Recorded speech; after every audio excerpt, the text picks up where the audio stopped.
Mabes Polri meralat list 6 tersangka anggota polisi yang ditetapkan sebagai tersangka obstruction of justice atau perintangan penyidikan dalam kasus pembunuhan berencana Brigadir Nofriansyah Yosua Huta Barat alias Brigadir J.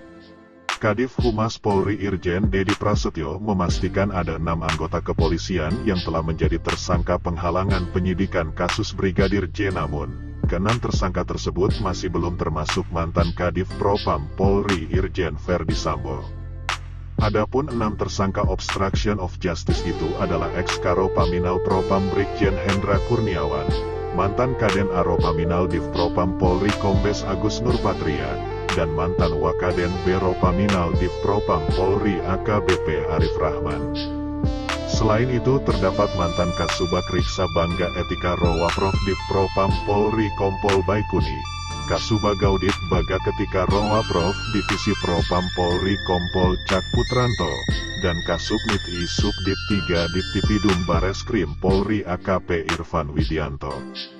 Dedi menjelaskan untuk Verdi Sambo yang sebelumnya disebut sebagai tersangka oleh Irwasum Polri Komjen Agung Budi Marioto, menjalani pemeriksaan penyidik Siber Bareskrim Polri saat ini. Kata Irjen Dedi, tidak menutup kemungkinan Sambo akan ditetapkan sebagai tersangka dalam kasus obstruction of justice pada pembunuhan Brigadir Yosua. Sementara FS masih dilakukan pemeriksaan, karena kemarin baru selesai kode etiknya, ungkapnya.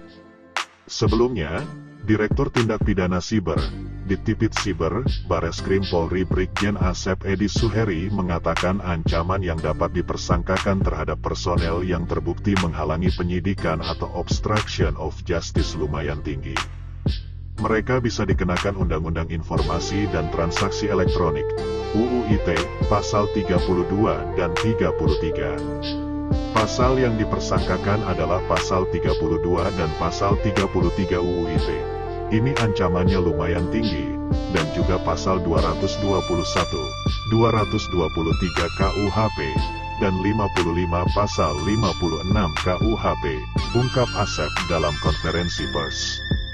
Pada kasus pembunuhan berencana Brigadir J ini polisi telah menetapkan 5 tersangka yakni ex-Kadif Propam Irjen Verdi Sambo dan istrinya Putri Chandrawati, lalu 2 ajudan Sambo Bribka Riki Rizal, RR, dan Barada Richard Eliezer, R, terakhir adalah asisten Sambo, Kuat Maruf.